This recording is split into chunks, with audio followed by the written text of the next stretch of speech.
Ah, Star Wars Legion. One of the most unfortunate casualties of Disney's mishandling. Great models, good rules, one of the few tabletop games I can actually get my friends to play. God damn it, Kathleen. Anyway, let's get on to roasting the very first miniatures I ever painted. And before I forget to say it, hello! I'm some guy, this is some YouTube video, and I am so glad that you could be here today. I believe Legion called these guys the Fleet Troopers, so there's probably a different lore name for them. I really think that how well they turned out for being a first unit really has more to do with how good the original trilogy's costume design was more than anything else. Good, simple, effective colors, you know? However, I remember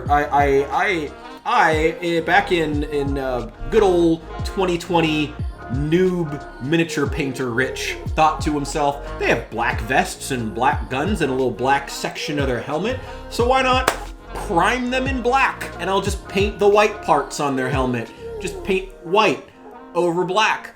It'll be easy. Yeah, there was a lot of swearing and a lot of globbing on, a lot of layers upon layers upon layers upon layers of white paint. Just over and over again until they basically turn into these big poofy marshmallows of like white paint trying to cover up that black primer. Oh, first minis. I did manage to get the eyes painted though. I'm shocked I managed to do that. I think it's just a testament to my own tenacity and unwillingness to give up. Of course, it was pretty simple. All I did was just paint them in white. And the eyes are like 2 to 3 times larger than they're supposed to be for the actual miniature. But that's true of a lot of features on miniatures, more than Games Workshop would like us to admit. So I'm okay with that. And it actually kind of ended up being a trend of my miniatures later. Like, you can see it really, really well on stuff like, well, there's very few models where I actually did the eyes, but some of my Lizardmen models and some of and a lot of the Chaos Guardsmen, the Blooded Traders, you see on them, the eyes are just huge for the actual model, but the heads are also huge for like human proportions on Games Workshop models, so whatever. Like I said though, testament to the OT's costume design, because I was able to get that blue, black, gray, all that together works really, really, really well, and the belt buckles are big. Nice and easy, not super difficult models to paint as long as you prime them in the right color. I did have some trouble with the, I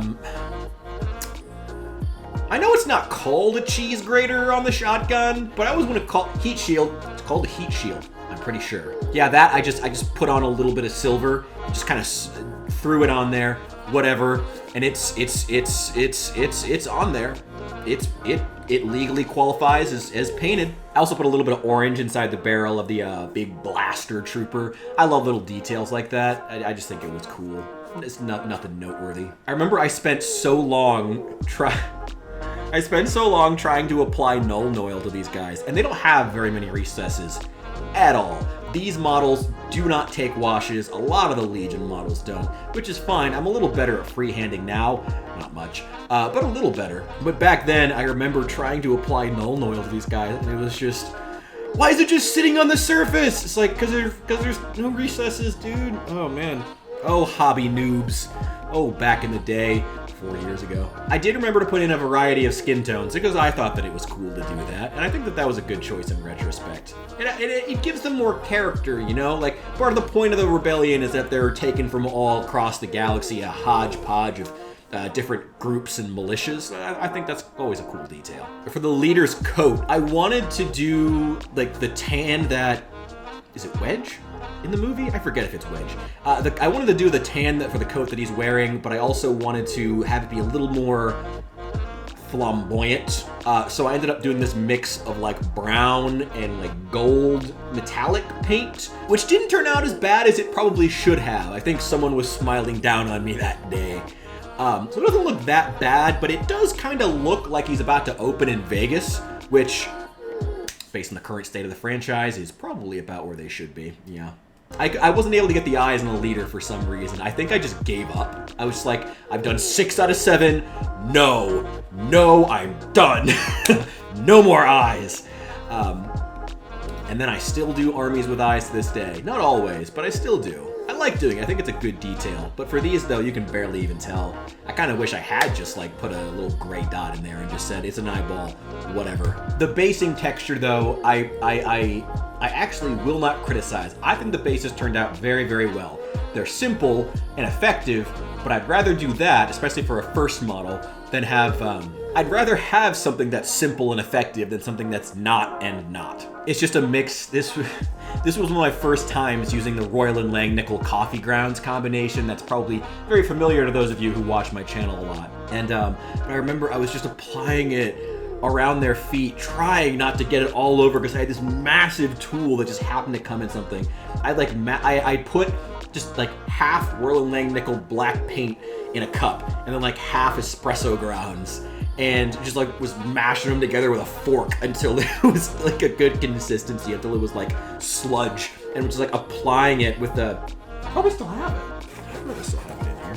Yeah, this little like cheese knife. I was just like trying to apply it around the miniature's feet, trying to keep it from getting on their actual feet so they didn't look like they had been trudging through mud, though it does look like mud.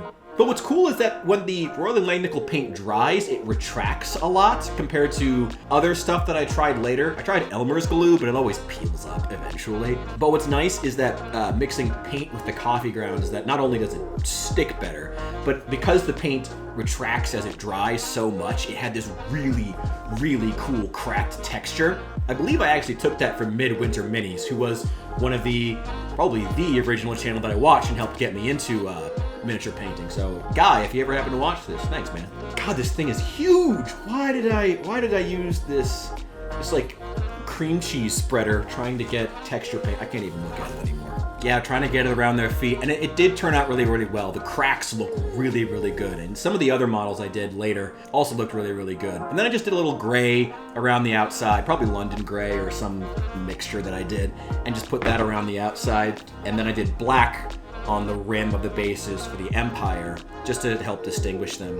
Again, simple but effective, and when you're painting first models, that's always good. Simple and effective is the way to go. But overall, for first minis, they're really not bad. They could have been a heck of a lot worse. I'm just amazed I managed to stay within the lines. But I think that's testament to, like I said, both Star Wars, the OTs, good costume design, and the fact that these Star Wars Legion models were pretty good. They did a really good job with these. Such a shame that game didn't.